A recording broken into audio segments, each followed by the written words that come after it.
1965, my dad had been at the Dragon Slaying Brigade No. 2 for 15 years. He decided to take the family to a reunion of his old unit, and he drove down to Cultus Creek in Ontario Dragon Reserve number 166. He showed us the grave of the last known victim of a dragon attack, who died in 1933. He also explained the dragons had put this monument up after they had been converted to a more peaceful way.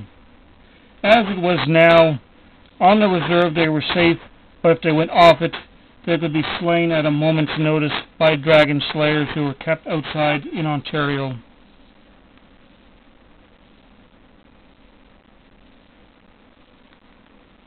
We liked what we saw, and Dad moved us over to an area near Cultus Creek where we bought a farm.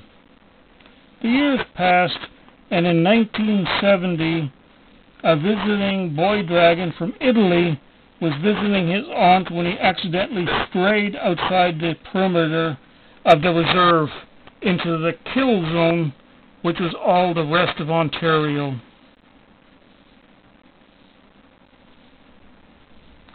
The dragon's aunt ran into the kill zone after her nephew, and in a moment's notice, my dad and the other former dragon slayers were out and fighting her. However, she stood there passively while the dragon slayers impaled her on their spears, their magical swords, and their holy relics.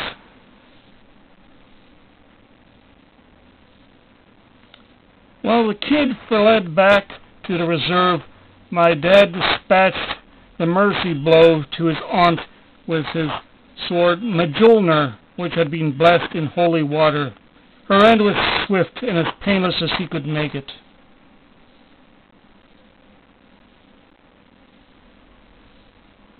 Dragon remains that aren't interred in hallowed ground decay and vanish rapidly, and this happened to the remains of the child's aunt. After 2 weeks, all that was left of her were a few bones, and by the end of the month, even those had vanished. All she left in the world was her daughter, Lulu. I felt nervous about telling Sammy that my dad was the one who had finally killed off his aunt. However, I figured I owed his aunt's sister an explanation, so I told her what I could about my dad and why he had slain her sister. She took it very well and actually smiled and told me, "Let bygones be bygones." Samantha was hugging me affectionately to show me there were no hard feelings when her niece Lulu showed up. Even Lulu seemed rather forgiving and friendly. The past was the past, and I had new friends. My dad had told me that Ontario's reserve dragons were just like that, very peaceful and very forgiving, and very forgetful of past deeds against them.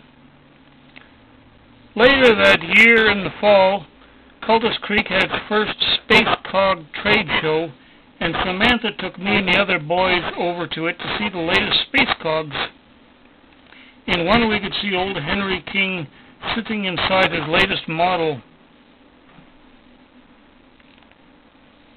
We visited a line of antique sputtering spin dizzies that powered Space Cogs. The engineer who was there told us that Histh had once made a mistake and created a tree whose wood was as tough as iron and lighter than space itself. All the Space Cogs and their engines inside were made of this wood, which was called fire oak. After the trade show, Samantha and we snuck over to the King Foundry and stole an old junker spin dizzy single-cylinder engine to play with.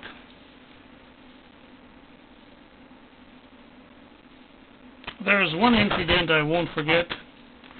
One time Samantha put me and the other boys on top of the roof of a barn so we could see the world from a great height. After we'd had our view, Samantha put the other boys down on the ground. However, she left me up on top of the roof for a little longer, leaned over and whispered to me, "Do you think your dad would forgive me if you accidentally fell off the roof to your death?" That shocked me. I told her, "Don't think such thoughts, Samantha."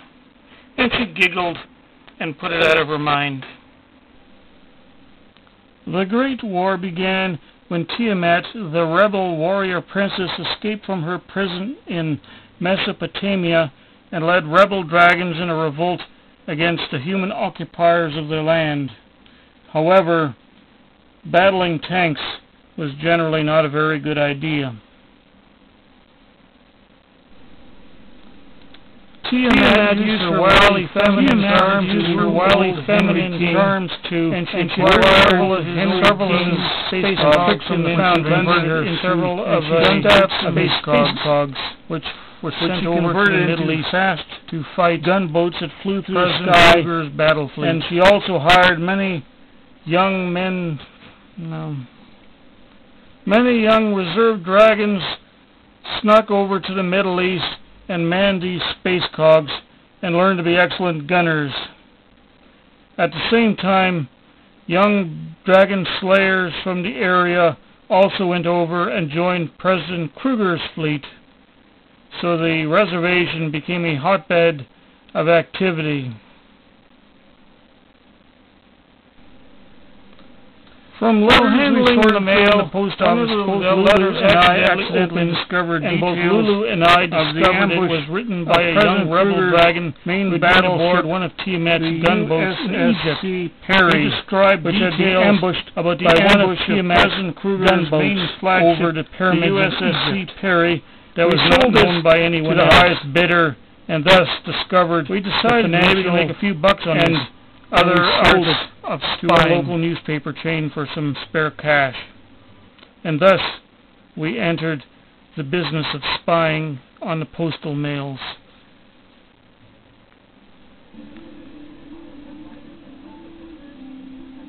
We were handling letters from young rebel dragons to their elders in the reservation, and from young naval officer dragon slayers in President Krueger's space cog battle fleet. Lulu concentrated on information that might benefit her boyfriend, Victor von Sulenstein, while I, on the other hand, just went for information that could make me much richer and be the industrialist I wanted to be.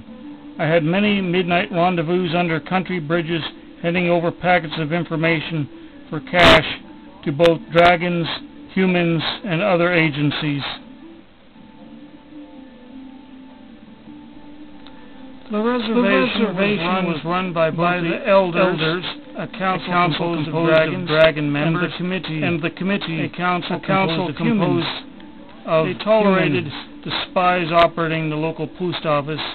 However, things took a lurch when the rebel daughter of one of the elder members was ambushed and assassinated from information that I had sold to a mysterious bidder. You were my own father.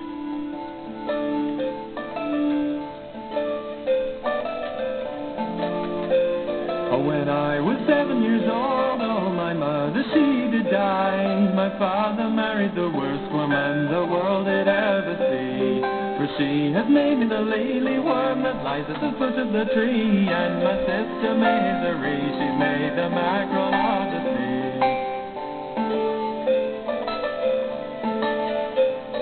And every Saturday